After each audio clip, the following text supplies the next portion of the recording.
এ ফেরেশতারা দেখো, আদমের বানাইতে তোমরা নিষেধ করেছিলা, কিন্তু আদমের সন্তানেরা আমার কুদরতি কদমে সাজদা দিয়া পড়ে আছে।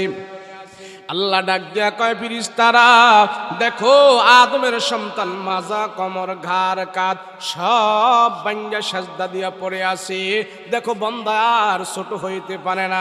একটা মানুষ নামাজের সাজদা দিলি যত ছোট দেখা যায়, অন্য কোনো আমলের মাধ্যমে এত ছোট হওয়া যায় না। কথা বলেন ঠিক কিনা?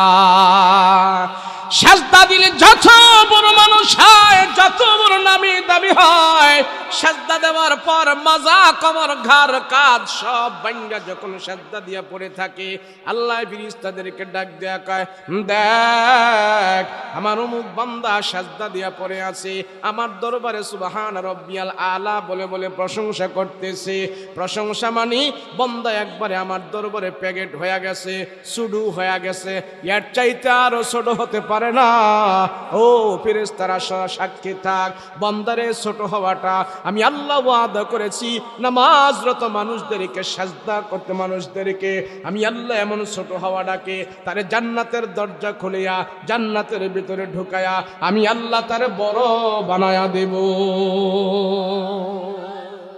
আল্লাহ কয়, এই আমরা যে নামাজের সাজদা দিই, সাজদা দিলে আপনি তাকায়া দেখবেন এই মানুষটারে দেখবেন একবারে বইটা ছোট হয়ে গেছে। নামাজের সাজদা দিলে একটা মানুষ যত ছোট হয়, ইয়ার চাইতে আর ছোট হওয়ার কোনো বুদ্ধি নাই। আল্লাহকে দেখো না ফেরেশতারা, বান্দা একবারে আমার কুদরতি কদমে হইরা রয়েছে। সাক্ষী থাক, তোরা সাক্ষী থাক, সাক্ষী থাক। মুসলমান ভাইরা রে আমার, সাজদার মালিক হলেন আল্লাহ। আল্লাহকে কপাল আমি আমার নিজের কুদরতি হাত দিয়া বান্দা তারা বানায়া দিছি। জোরে বলেন, আমার আপনার কপাল বানাইছে কে? আমাদের হাড্ডি, মাংস, চর্বি, রক্ত যা আছে সব বানাইছেন আল্লাহ ফেরেশতা দিয়া। আর আমাদের এই অবব চেহারাটা বানাইছেন আল্লাহ কুদরতে হাত দিয়া। এই জন্য তামাম পৃথিবীতে যত মানুষ আল্লাহ বানিয়েছে, কোনো মানুষের চেহারা কোনো মানুষের সাথে মেলে না। আমেরিকার মানুষের সাথে আমাদের চেহারার মিল নাই। ওই যে মালয়েশিয়ান, ইন্দোনেশিয়ান মানুষের সাথে আমাদের চেহারার কোনো মিল নাই। গারো, চাকমা, খই, টইটুম্বা, সাঁওতাল, মগ, পাহাড়ি যা আছে তাদের চেহারার সাথে আমাদের চেহারার কোনো মিল নাই। আল্লাহ ডাক দিয়া বলে, মানুষ তোমাদের চেহারাটা আমি আল্লাহ আমার কুদরতে হাত দিয়া বানাইলাম, তোমাদের এই সম্মানিত কপালটা আমার কুদরতে হাত দিয়ে আমি আল্লাহ বানাইলাম। সেই জন্য দুনিয়াতে যাওয়ার পর তোমাদের এই সম্মানিত কপালটা আমার কুদরতে কদমে লাগায়া তোমরা আমার ডাক দেবা। একটা সাজদার দাম তামাম পৃথিবীর চাইতে আরো বেশি দামি হয়ে যাবে। সাজদার মালিক কে? বলেন না, মালিক কে? অনেক ভাই আমার, অনেক বোন তারা জানে না, তারা পর্যাপ্ত পরিমাণ জ্ঞান না থাকার কারণে, মূর্খতার কারণে তারা পীরের পায়ে সাজদা দেয়, তারা মাজারে সাজদা দেয়, তারা গাছের মধ্যে সাজদা দেয়, মাছ পূজা করে, ভূত পূজা করে, মূর্তি পূজা করে। এগুলির দ্বারা আমাদের ঈমান চলে যায়, মুশরিক হয়ে যায়। আরে রসুলকে তো আল্লাহ পাঠাইছেই দুনিয়াতে সব কিছু থেকে সাজদা দূর করে আল্লাহর যেন মানুষ সাজদা দেয়, এই কথাটা বলার জন্যই তো আমার রসুলকে আল্লাহ দুনিয়াতে পাঠাইছে। কথা বলেন ঠিক কিনা? আগের দিনের বড় এক বাদশাহ, জালিম বাদশাহ, দেশ চালাইলো সুনামের সহিত, দেশ চালাইলো বিশাল বড় বাদশাহ, বনি ইসরাইলের জামানার বড় এক বাদশাহ। নিজের খাহেশ জাগলো, মানুষ যেন তারে সেজদা দেয়, তারে যেন সম্মান করে, তার নিজের খাহেশ জাগলো। এই বাদশাহ নিজে বিশাল বড় একটা মূর্তি টানাইছে, মূর্তি টানায়া রাস্তার মধ্যে সে বসায়া রাখছে। বাদশাহ জীবিত থাকতেই তার মূর্তিটা এইভাবে টানায়াম, বাদশাহ নিজে মূর্তির পাশে বসা আছে। আর এদিক দিয়া যত মানুষ যায় সব মানুষদেরকে বলেন, আমার সম্মানার্থে আমার মূর্তির সাজদা দাও, আমার সম্মানার্থে আমার মূর্তির পায়ে তোমরা সালাম করো, আমার সম্মানার্থে আমার মূর্তিকে তোমরা সাজদা দিয়ে আমাকে সম্মান করো। সব মানুষে জালিম বাদশার ভয়ে বাদশার মূর্তির সামনে মাথা নত করে করে তারে সম্মান করে আর সাজদা দেয়। ওই যুগে একজন ইমানদার বাদশার সামনে দিয়া যাইতেছে, বাদশার সামনে দিয়া যায়, আর বাদশা ইমানদারদেরকে ডাক দিয়া বলে, ইমানদার তুমি এত বড় ইমানদার হয়ে গেছো, এটা কি দেখো? বলে আপনার মূর্তি। বলে এখানে কি সেজদা দেওয়ার কথা লেখা আছে? বলে সেজদা দাও। ইমানদার কয় না না, কোনো মানুষকে সেজদা দেওয়া যায় না। বাদশা কয় সেটা মানুষ না, সেটা আমি, আমার সম্মানার্থে তুমি সেজদা দাও। ইমানদার কয় সেজদা দিলে ইমান চলে যায়, বেঈমান হয়ে যায়। আপনার সেজদা দিয়ে আমি বেঈমান হতে পারবো না, আমি বেঈমান হব না। এবার বাদশা বলে যদি তুমি সেজদা না দাও আমার সম্মানার্থে তুমি একটু দান খয়রাত করে যাও, তারপরে আমি বুঝতে পারবো তুমি আমারে সম্মান করো, তুমি আমারে সম্মান দেখাইলা। ওই ইমানদার ডাক দেয়া কয় যে বাদশা জানাব, যদি আপনার মূর্তি কি আমি কিছু দান খয়রাত করে সেটার দ্বারাও শিরিক হয়ে যাবে, সেটার দ্বারাও শিরিক হয়ে যাবে, আমি এটাও করতে রাজি না।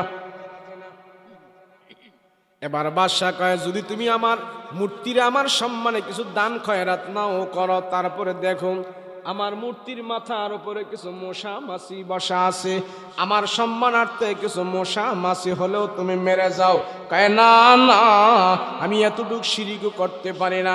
মূর্তি আপনার সম্মানার্থে যদি আমি মূর্তির মশা মাছিও মারি, আমি যদি সাজদা করি, আমি যদি দান খয়রাত করি, মূর্তির নামে যদি দান খয়রাত করি, সাজদা করি, মশা মাছিও মারি, সেগুলিও শিরিক হয়ে যাবে, আল্লাহর সাথে শরীক হয়ে যাবে, আমি এতটুকু গুনাহ করতে পারবো না।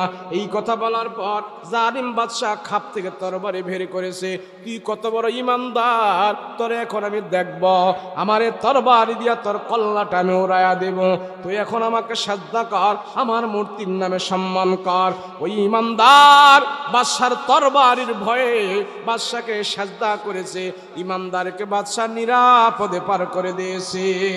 যা, তুই এতটুকু সম্মান করছ, তোরে দিয়া দিলাম, আর তোর উপরে কোনো আমার আক্রমণ না, একখস নাই, তুই চলে যা। কিছুক্ষণ পর আর একজন ইমানদার, এই ইমানদার এসে বলে চলে যাচ্ছে। বাদশা তারা ডাক দিয়া বলল কোথায় যাও? বলে আমার গন্তব্যে আমি যাই। বলে এটাকে দেখো না? বলে দেখছি তো, আপনার মূর্তি এখানে কি লেখা আছে?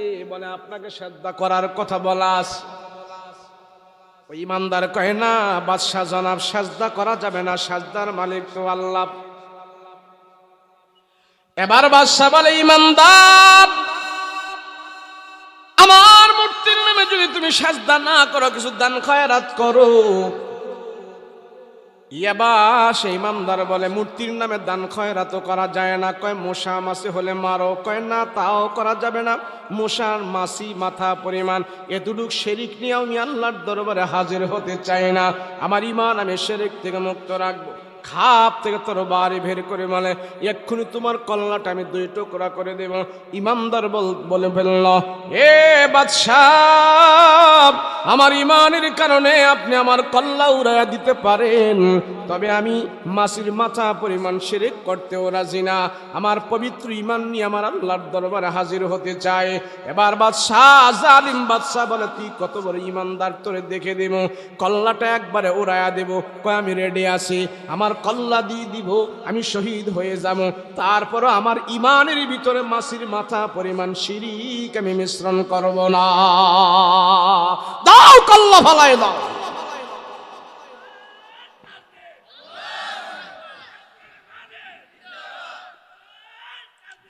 জালিম বাদশা তার বাড়ি দিয়ে আসি ইমানদারের কল্লাটা ফালা দিল। বনি ইসরাইল জামানার কথা,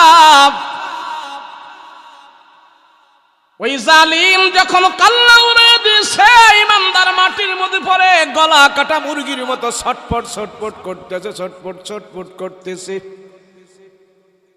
বেঈমান ইমানদারদেরকে ঈমানের কারণে কল্লা উড়াইয়া দিয়েছে, শহীদ করে দিয়েছে। সেই যে রক্তগুলো জমিনের মধ্যে গড়ায়া গড়ায়া পড়ছে, সব মানুষ এসে তার গলা কাটা মুরগির মতো ছটফট ছটফট গুলো দেখতেছে,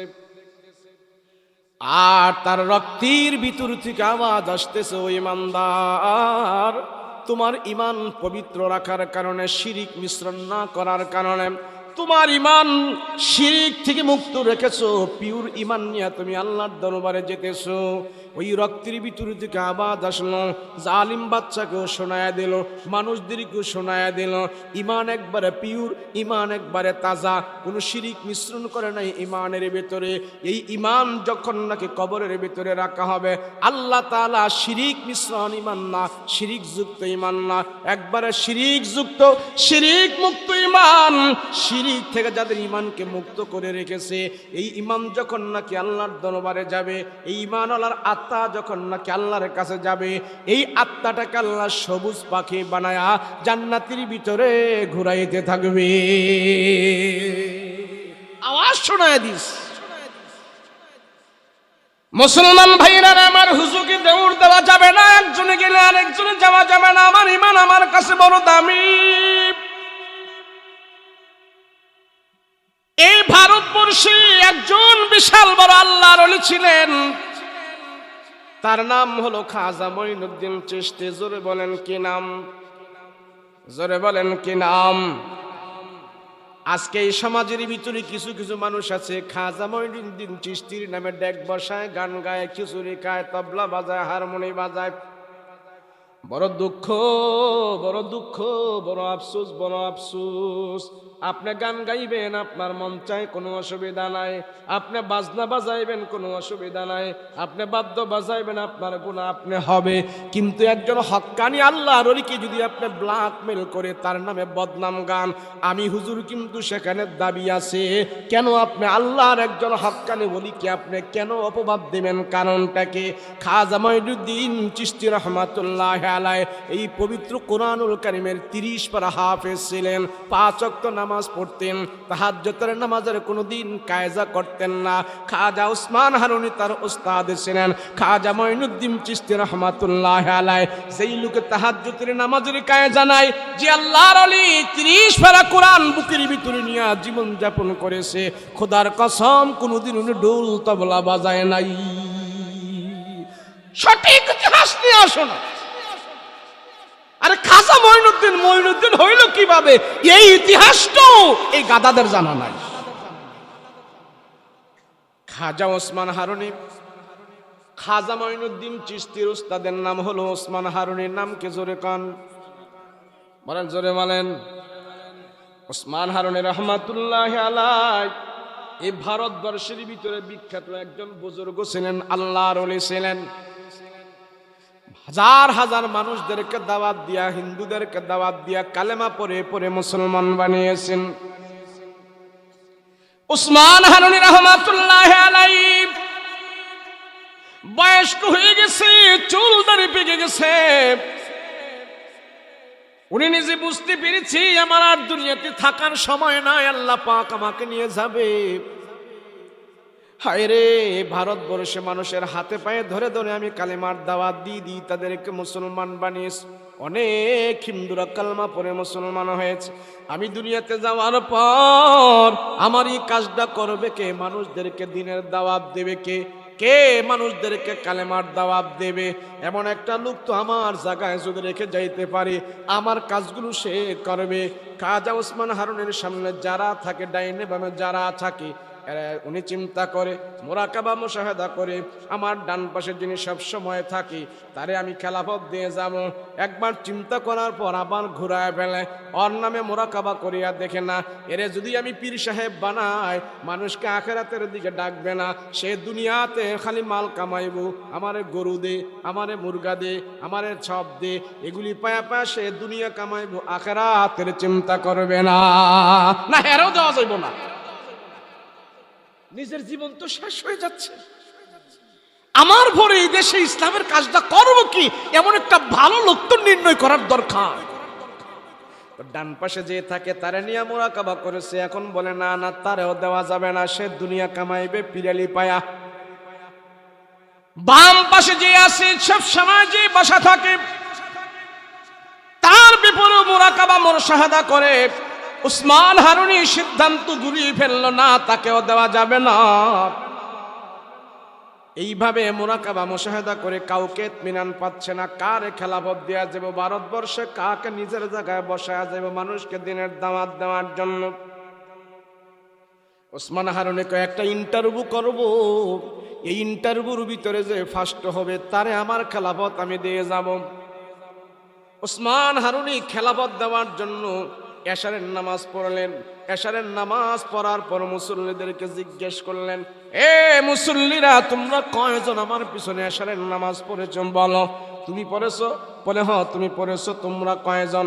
এশারের নামাজের সালাম ফিরায়া ওসমান হারুনি মুসল্লিদেরকে বলে, তোমরা কয়জন কয়জন কয়জন বলো। একজনে গণা দিল, 1 2 3 4 5 6 7 8, এইভাবে গমতে গমতে 18 জন মুসল্লি পাইলেন। 18 জন মুসল্লিকে উসমান হারুনি ডাক দিয়া কয়, আজকে তোমাদেরকে আমি একটা গোপন কথা বলবো, মারে কথা বলবো। এই কথাটা তোমরা শুনবা, অন্য কাউকে বলতে পারবা না। যে জানায়া দিবা সে কিন্তু জাহান্নামে যাইবা। এটা তোমাদের পক্ষে, তোমাদের উপরে শর্ত। আমি আজকে গোপন কথা বলতেছি, ভালো করে শোনো। তোমরা যারা এশারের নামাজ পড়েছো, তোমরা যদি আজকে আমার পেছনে ফজরের নামাজ পড়ো, আল্লাহ যদি হাসরের ময়দানে আমাকে কাউরের জন্য সুপারিশ করতে বলে, আজকে ফজরের নামাজ যারা পড়বে তাদের জন্য আমি আল্লাহর দরবারে সুপারিশ করব। যারা ফজরের নামাজ পড়বে এদের আমি সুপারিশ করব। 18 জন মুসল্লি খুশি হয়ে গেছে। হায়রে আমাদের হুজুর আজকে কত বড় কথা বলছে। আজকের ফজরের নামাজ যারা পড়বে এদের পক্ষে হাসরের ময়দানে আমাদের ওস্তাদ আল্লাহর দরবারে সুপারিশ করবে। আমাদের ওস্তাদ তো নিঃসন্দেহে আল্লাহর ওলি। এবার সবাই খুশি হয়ে গেছে। মনে মনে ভাবে, আজকে শুধু আমরা কেন একা জান্নাতে যাব, একা কেন সুপারিশ পাবো? আমাদের বাপ আছে, মা আছে, ভাই আছে, বোন আছে, বন্ধু বান্ধব আছে, ভাই ব্রাদার আছে, সবাইকেই না আমরা আজকে ফজরের নামাজে উস্তাদের পিছনে দাঁড় করায়া দেব। সবাইরে নিয়ে আমরা জান্নাতের মেহমান হয়ে যাব। আবার মনে মনে চিন্তা করে, না হুজুরে বলছে আমাদেরকে 18 জন ছাড়া। এই কথা যদি অন্য কেউ জানে, যে জানায়া দেবে সে কিন্তু জাহান্নামেও যাওয়া লাগতে পারে। ওই কথাটা মনে করে আর এখন কাউকে বলবে এমন মনোভাব থাকে না। ওসমান হারুনি বলে, সবাইরে বলতেছে বাড়িতে যাও, যাও তোমরা সবাই বাড়িতে চলে যাও। সবাই বাড়িতে চলে গেছি। বাড়িতে যে এখন কেউ ঘুমায় না, বিবির সাথে শুয়ে আছে, কয় না কোনো ঘুমায় না।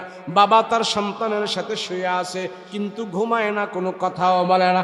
কখন ফজরের নামাজের আজান হবে আর খাজা ওসমান হারুনির পিছনে এসে তারা নামাজ পড়বে, ওই চিন্তায় সারা রাত তারা ঘুমায় নাই, না ঘুমায়া জাগ্রত ছিল। ঘুমায় না। ইন্টারভিউ চলছে। কি চলছে? কথা কন না, কি চলছে? ইন্টারভিউ। ওসমান হারুনি খাজা মঈনুদ্দিন কেমনে মঈনুদ্দিন হইল, এই কথাটা আমি বলতেছি।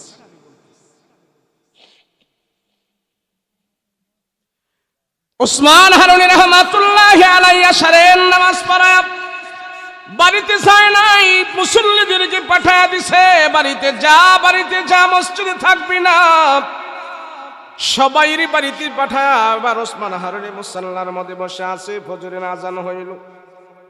আস্তে আস্তে করে মুসল্লিরা মসজিদের ভেতরে ঢোকা শুরু করলো।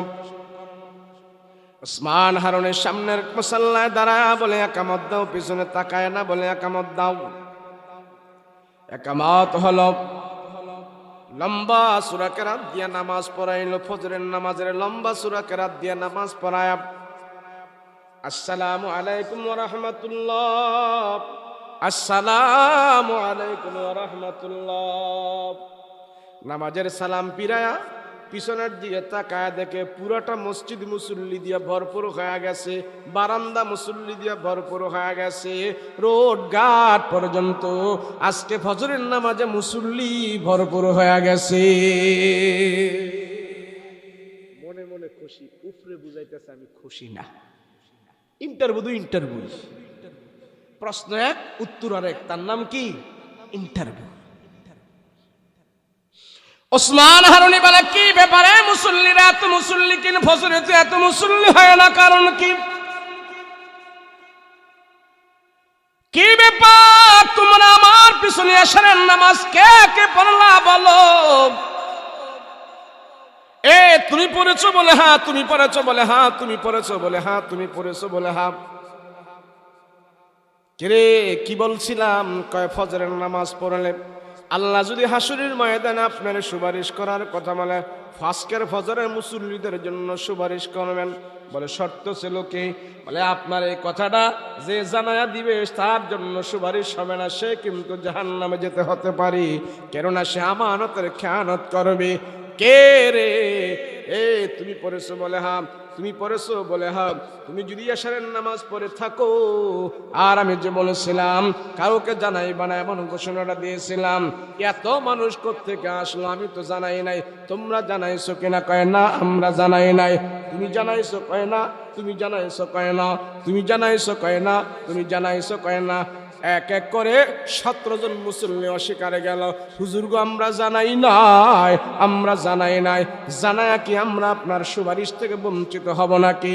সেই জন্য নিজের বেহেশত নিজে যাব, অন্য কাউকে জানায়া জাহান্নামে যেতে চাই না। আমরা জানাই নাই। খাজা ওসমান হারুনি এক এক করে 17 জন মুসল্লি থেকে স্বীকৃতি নিল, কেউ জানায় নাই। ওসমান হারুনি দেখে পিছনের সারিতে একটা যুবক মাথার মধ্যে রুমাল দিয়া চুপ করে দাঁড়ায় আছে, কোনো কথাবার্তা বলে না। ওসমান হারুনি ডাক দেয়া, ও বেটা তোমার নাম কি? তুমি কোনো কথাবার্তা বলতেছ না, একবারে চুপচাপ আছো, তুমি কি মানুষদেরকে জানায় দিয়ে আসছো নাকি? রুমালের ভিতর থেকে ছোট্ট করে জবাব দেব, ওস্তাদজি আজকে রাতের বেলা সব মানুষদেরকে আমি দাওয়াত দিয়া বলেছি, আজকে রাত্রে ঘুমাইস না, কপাল যদি খুলতে হয়, জান্নাত যদি পেতে হয়, আমার উস্তাদের পিছনে যায়া তোরা ফজরের নামাজে শামিল হয়ে যা, শামিল হয়ে যা। কিরে বেটা তোর নাম কি? তোর নাম কি? রুমালের ভিতর থেকে বলে, উস্তাদজি আমার নাম হলো মাইনুদ্দিন। কিরে মাইনুদ্দিন, তুমি মানুষদেরকে কেন দাওয়াত দিয়া, কেন তাবলীগ করি আমার পেছনে না দাঁড় করা দিলা, কারণটা কি? উস্তাদজি গো, আপনি যে ঘোষণা দিছেন ফজরের নামাজ পড়লে জান্নাতে যাবে, ফজরের নামাজ পড়লে জান্নাতে যাবে, আপনার ঘোষণাটা শুনেই আমি বুঝে ফেলেছি কোন কথা আপনি বলছেন। আপনার সাথে যদি আমি কোনো বেয়াদবি করে থাকি, আপনি আমাকে মাফ করে দিলে আল্লাহ মাফ করে দেবে। কিন্তু আমি জানি একটা মানুষ যদি আমার দ্বারা জান্নাতের টিকিট পাওয়া যায়, এটা হলো আমার মাইনুদ্দিনের দ্বারা সবচেয়ে বড় আমল। আমি সেই কথা চিন্তা করে করে এতগুলো মানুষকে যদি আমি দাওয়াত দিয়া নামাজে না দাঁড় করায়া দেই, এই সব মানুষগুলো জান্নাতের মেহমান হয়ে যায়। এতগুলো মানুষকে যদি আমি জাহান্নাম থেকে বাঁচায়া জান্নাতের টিকিট ধরাই দিতে পারি, আমি আল্লাহর কাছে পছন্দের হব। কোরআন হাদিসে এমন কথা কোথাও নাই যে মানুষকে নামাজের দিকে ডাইকো না, নামাজের দিকে ডাইকো না, একাই তুমি জান্নাতের ভিতরে যাইবা, এমন কথা তো কেউ বলে নাই। আমার মনে হয় আপনার কথাটার ভিতরে কোনো রহস্য আছে, আমি বুঝতে পেরেছি। সেই জন্য আপনার সাথে যদি আমি কোনো ভুল করে থাকি, অন্যায় করে থাকি, আপনি আমারে মাফ করে দেন, আল্লাহ আমারে মাফ করে দেবে। কিন্তু আমার এক রাতের মেহনতের কারণে এতগুলো মানুষ জান্নাতের মালিক হয়ে গেছে আপনার কথা অনুযায়ী। ওসমান হারুনি রাহমাতুল্লাহ আলাইহি বলে, 18 জন মুসল্লি তারা নিজেরা নামাজ পড়েছো নিজেরাই জান্নাতে যাওয়ার জন্য, তোমরা নিজেরা আমল করতেছো, নিজেরা জান্নাতে যাইবা। এই জাতির কোনো চিন্তা নাই তোমার মাথার ভিতরে, এই জাতিকে জান্নাতে নেওয়ার কোনো ফিকির নাই তোমাদের ভিতরে। কিন্তু তোমাদের চাইতে সবচেয়ে বয়সে ছোট, তার নাম হলো মাইনুদ্দিন। এই মাইনুদ্দিন চিন্তা করেছে একা একা নিজে বেহেশত যাবে না, সব মানুষদেরকে নিয়ে সে জান্নাতে যাবে। কিন্তু আমার তো জান্নাতে দেওয়ারও নেওয়ারও কোনো ক্ষমতা নাই। নামাজের তালিম দিয়া সে নামাজে মানুষদেরকে দাঁড় করায়া দিয়েছে, আমলটা আমার কাছে সবচেয়ে ভালো হয়ে গেছে। আমি তো একটা ইন্টারভিউ করেছিলাম, কে নিজে নিজে আমল করে জান্নাতে যেতে চায়, আর কে 10 জনকে নিয়ে জান্নাতে যেতে চায়। এই গুণটা তোমাদের ভিতরে পাই নাই, সেই জন্য তোমাদেরকে আমি খেলাফত দেব না। মাইনুদ্দিনের ভিতরে আমি পেয়েছি, আমার খেলাফত, আমার দায়িত্ব আমি মাইনুদ্দিনের কাছে দেয়া যেতে চাই। আয় মাইনুদ্দিন আয়। উসমান হারুনি বৃদ্ধ মানুষ, 18 বছরের যুবক মাইনুদ্দিনকে বুকের সাথে জড়াইয়া উসমান হারুনির মাথার পাগড়ি রুমাল সব মাইনুদ্দিনের মাথার উপরে দিয়া আল্লাহর দরবারে ডাক দেয়া বলে, মালিক, এই যুবককে তুমি কবুল করে নাও, কবুল করে নাও, কবুল করে নাও। তার ভিতরে আমি যে গুণ দেখেছি, মানুষদেরকে জান্নাতের দিকে সে নিতে চায়, জান্নাতের দিকে নিতে চায়। আমার তো এই গুণটাই দরকার। এই গুণ যার ভিতরে থাকবে এমন মানুষের তো আমি খুঁজছি। 70 জনের ভিতরে এমন গুণ পাই নাই, মাইনুদ্দিনের ভিতরে আমি এই গুণটা পেয়েছি। এ মাইনুদ্দিন, তোমার আমি খেলাফতের দায়িত্ব দেয়া গেলাম, তোমার জন্য আমি দোয়া করে গেলাম। ওই উসমান হারুনি উস্তাদের দোয়া আল্লাহ পাক কেমন ভাবে কবুল করছে, মাইনুদ্দিনের মেহনতের কারণে। এই ভারতবর্ষের ভিতরে মাইনুদ্দিন এমন ভাবে মেহনত করেছে, খাজা মাইনুদ্দিন হিন্দুদেরকে কালেমার দাওয়াত এমন ভাবে দিয়েছে, ওই মাইনুদ্দিনের দ্বারা লক্ষ লক্ষ হিন্দুর বাচ্চা কালমা পড়ে মুসলমান হয়ে গিয়েছে।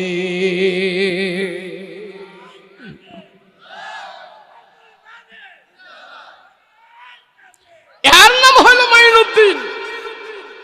বুঝছেন তো মাইনুদ্দিন কি? খাজা মাইনুদ্দিনকে বুঝছেন তো? কিন্তু যারা খাজা মাইনুদ্দিন জপে, ওযু নাই, নামাজ নাই, গোসল নাই, হাই হাই হাই। আর মাইনুদ্দিন কেমনে মাইনুদ্দিন হইল, বোকা এটা জানিস না? আর খাজার নামে এত বদনাম করো, কুৎসা রটাও, গান গাও, কি আকাশ কাঁপছে, জমিন নাচছে, কি না কিতা করছে, ই একটা অপবাদ খাজার নামে দেয়। খাজার জীবনীতে কোথাও আপনি পাইবেন না খাজা মাইনুদ্দিন চিশতি গান তবলা বাজাইছে, একটা দেখাইতে পারবেন না। বানোয়ার, যদি কেউ সঠিক ইতিহাসটা আমাকে দেখাইতে পারে, আমি এই ময়দানে আর ওয়াজ করব না।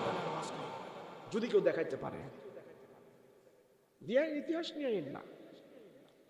যিনি কোরআনের 30 পারা হাফেজ ছিলেন, তাহাজ্জুদের নামাজের যার কায়দা নাই, সেই মাইনুদ্দিনের নামে বদনাম কয়, খাজা মাইনুদ্দিন চিশতির নামে বদনাম কয়। আরে আমরাও তো চিশতিয়া সাবরিয়া তরিকার একজন মানুষ, আমাদের গায়ে লাগে একজন হক্কানি আল্লাহর ওলির নামে এই সমস্ত ফাড়ারা কেমনে বদনাম করে। খাজা মাইনুদ্দিন 30 পারা কোরআনের হাফেজ, তোমারে যদি শোয়াইয়া পারায় কতক্ষণ সূরা ফাতিহা বাইরিব না মুখ দিয়া। তুমি এইসব খাজার বক্ত দেখাইতা, এটা বক্ত না, খাজার নামে কিডন্যাপ কইরা তুমি দুনিয়া ইনকাম করতেছো। কথা বলো ঠিক কিনা? এর জন্যই খালি কইব, হ্যাঁ হেনে গেলে এটা হয়, হেনে গেলে এটা হয়। এক লোক আমার হুজুর আপনারা মাজারে যাইতে নিষেধ করেন করে। আমি কাই নিষেধ করছে কেন? আপনি যাইবেন, সমস্যা কি? হ্যাঁ, আপনি এখানে চাইবেন না, মাজারওয়ালা কিছু দিতে পারবে না। কবরে যিনি আছে, উনি একদম অসহায় আছে, উনি আপনার কি দিবে? আমরা যদি কিছু পাঠাই ওনাকে, ওনার কবরে যাবে, উনি কি আমাদেরকে কবর থেকে কিছু দিতে পারবে?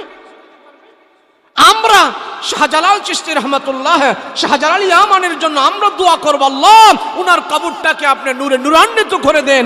এই দেশে যত আউলিয়া আছে, যত বুজুর্গ আছে, যত আল্লাহর ওলি আছে, সবার জন্য আমরা দোয়া করব, জিয়ারত করব। কিন্তু তাদের কাছে আমরা কিছু চাইলে তারা দেব? কথা বলেন না, দিবে? মাজার কেউ বিরুদ্ধে না, কেউ কেউ কয় হুজুর আপনারা নিষেধ করেন কেন? সাবার জন্য আমরা তো ছায়া পাই। কি করে? আমরা তো মাজারে ছায়া পাই, আপনারা নিষেধ করেন কে? আরে ভাই, কিছু জিনিস আছে খাইলে খাওয়া যায় না, লইলে লওয়া যায় না, দেখলেই দেখা যায় না, ধরলেই ধরা যায় না। কথা কোন ঠিক কিনা? চুরি করলে টাকা হয়নি, কথা কোন? চুরি করলে টাকা হয় না, ব্যবসা করলে হয়নি। আপনি কোনটা করবেন? কে চুরি? চুরি করে আরো টাকা বেশি। বোঝা গেল চুরি করা ভালো না, চুরি করলেও টাকা হবে, চুরি করলেও আমার টাকা হবে, কিন্তু চুরি করা যাবে না, এটা আল্লাহর নিষেধ। ব্যবসা করে টাকা কামাও, ওইটা আল্লাহর আদেশ। কথা বলেন ঠিক কিনা? বিয়া করে যদি বউর লোকে থাকে বাচ্চা হয়নি, জিনা করলে হইব নি? কথা কয় না দি? তাহলে বিয়া করলে হইব, জিনা করলে হইব, আপনি কোনটা করবেন? ভালো মানুষের বাচ্চারা জিনা করে বাচ্চা নিত না, বিয়া করে বাচ্চা নিব। কথা বলেন ঠিক কিনা? দুইটাই হয়, একটা আল্লাহর আদেশ আর একটা আল্লাহর নিষেধ। শুয়োরের মাংসে চর্বি আসেনি? কথা কয় না দি? গরুর গোশতে 14 ডবল বেশি, কিন্তু আপনি শুয়োরের মাংস খাইবেন না গরুর গোশত খাইবেন? বোঝা গেল ভিটামিন বেশি থাকলে ওইটা খাওয়া যাবে না, ওইটা আল্লাহর নিষেধ। আর গরুর গোশত খাও, এটা আল্লাহর আদেশ। কথা বলেন। একটা বিস্কুট নিছেন, সকালবেলা খুব খিদা লাগছে, তো একটা বিস্কুট নিয়ে একটা ভিজাইছেন দুধ দিয়া আর একটা ভিজাইছেন মুদ দিয়া। কথা কয় না দি? কোনটা খাইবেন? কে হেটাও তো ভিজে, হেটা খাইবেন না কে? আপনার উদ্দেশ্য তো ভিজায়া খাওন, একটা ভিজাইছেন দুধ দিয়া আর একটা ভিজাইছেন মুদ দিয়া, খাইবেন কোনটা? ভালো মানুষের বাচ্চারা দেখবো জানা, বিজলেই খাওয়া যাবে না, দুধেরটা খাবো, মুতেরটা খাবো না। কথা বলেন ঠিক কিনা?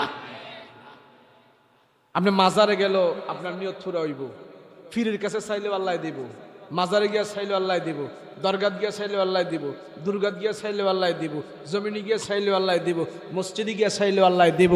একটা হচ্ছে আল্লাহর আদেশ আর ওইগুলো হয়েছে আল্লাহর নিষেধ। কথা বলেন ঠিক কিনা? আল্লাহ এখানেই পরীক্ষা করে, তুই কনে যাস আমি দেখি। কথা বলেন ঠিক না? তুই যাস কনে, এটাই তো আমি দেখবো।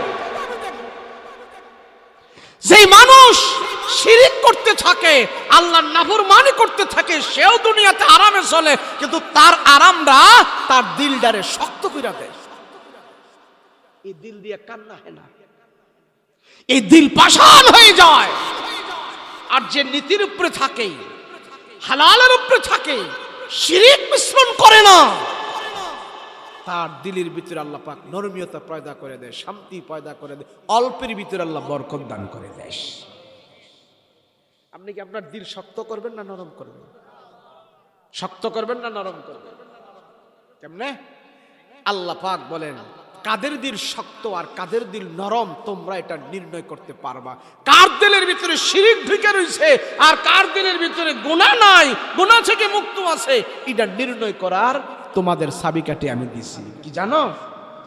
আপনারা অনেকজন সিলেট ঘুরতে যান না? একথা কই নাকি? জান না? মাধবকুণ্ডে একটা ঝর্ণা আসেনি, পাহাড়ের ঝর্ণা, পানি নামে, পানি নামে না? আমাদের এক হুজুর ওই পাহাড়ের ওখানে যায়া এক লোকের জিজ্ঞাসা করলো, ভাই এই যে পানি আসতেছে কই থেকে আসে? কয় আমার বাপে ওইখানে ছিল, আমি ওইখানে বাড়িঘর, আমার বয়স আজকে 60 বছরের মতো, আমার 60 বছর বয়সে আমি দেখতেছি এইভাবে পানি পড়তেছে পড়তেছে, কইতেই আমার বাপেও জানে না, আমিও জানি না, কই থেকে পানি আসতেছে আমি জানি না। তখন হুজুর বলল, আমার কোরআনের একটা আয়াতের কথা মনে হয়ে গেছে। কোরআনের আয়াত আল্লাহ বলছে, ও মানুষ, ও মানুষ, তোমাদের দিলগুলো পাথরের চাইতে আরো শক্ত হয়ে গেছে, জানো? এই পাথরও আল্লাহর ভয়ে কাঁপতে থাকে। পাথর কি করে? আল্লাহর ভয়ে কাঁদে। ওয়াকুদুহান নাস ওয়াল হিজারা উইদ্দাত লিল কাফিরিন।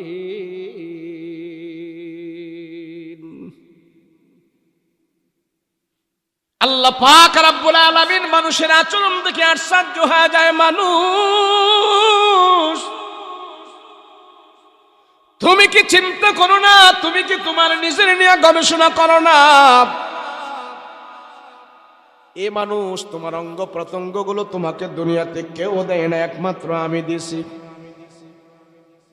কথা বলে না? হাত দিল কে? পা দিল কে? চোখ দিল কে? কই তো ঠিক, কিন্তু দিল দিয়া বিশ্বাস করি না।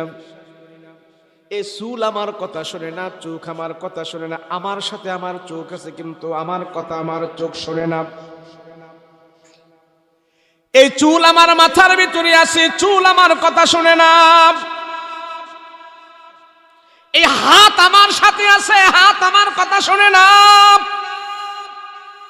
এই পা আমার সাথে আছে, পা আমার কথা শুনে না। বলে হুজুর এটা কেমন কথা? এ ভাই, এই সমাজের কোন মানুষ তার চুলগুলো সাদা হয়ে যাক সেটা চায় না। কথা বলেন ঠিক কিনা? কেউ চায় আমার চুলগুলো সাদা হোক? কেউ চায়? কেউ চায় না আমার চুলগুলো সাদা হোক, কেউ চায় না। কোনো বুড়ায় চায় না আমার দাড়িগুলো সাদা হোক, এমন কেউ চায় না। সবাই চায় কালো থাকুক, কালো থাকুক। সাদা হওয়ার পরেও মিন্দি টিন্দি কিছু লাগায় তারা কালো করে রাখতে চায়। বোঝা গেল সাদা হইতে উনিও দেয় না। কথা কোন ঠিক না? যতই আমি না চাই, যতই আমি না চাই, আল্লাহ কয়ে বুড়া, এই দাড়ির মালিক তুমি না, এই চুলের মালিক তুমি না। যত চেষ্টা করো চুলগুলো তুমি কালো করে রাখতে পারবা না। আমি আল্লাহ কিছুদিনের জন্য তোমাকে দিয়েছি, তুমি এটা জানো না কেন? আস্তে আস্তে করে আমি আল্লাহ বারে বারে পাকায়া পাকায়া আমার কাছে নিয়ে আসতেছি। তুমি বুঝো চুলের মালিক তুমি না, দাড়ির মালিক তুমি না। এই দাড়ি এবং চুল আমি আল্লাহ তোমাকে দান করেছি। রাহমাতুল লিল আলামিন বলে, বান্দা তোমার চোখের মালিক তুমি না। যদি আমি আপনি চোখের মালিক হতাম, এই চোখের মধ্যে তো পাওয়ারের চশমা লাগাইতাম না। তারপরেও আমার চোখের পাওয়ার আস্তে আস্তে করে নিয়ে যায়, চলে যায়। আল্লাহ ডাক দেয়া কয়েক কিছুদিনের জন্য তোমার চোখে আমি আল্লাহ পাওয়ার দিয়েছিলাম, আবার আমার পাওয়ারটা আমার কাছে আমি নিয়ে আসতেছি। বুঝো বুঝো এই চোখের মালিক তুমি না, তুমি না। তোমার শরীরের মর্দমে শক্তি এখন এমন আছে, আবার কিছুদিন পরে থাকবে না। আল্লাহকে এটাও তোমার না, আমি আল্লাহ তোমাকে কিছুদিনের জন্য দিয়েছি। তুমি যদি বুঝতে পারো এগুলির মালিক তুমি না, আমার আল্লাহর পক্ষ থেকে তুমি পেয়েছ।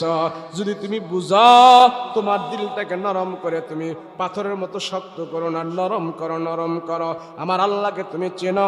আমার ভয়ে যখন নাকি তোমার চোখ দিয়া পানি বের হবে, তোমার পানি নাকের আগে আসার আগে আগে আমি আল্লাহ তোমাকে জান্নাতের মেহমান বানায়া দিব।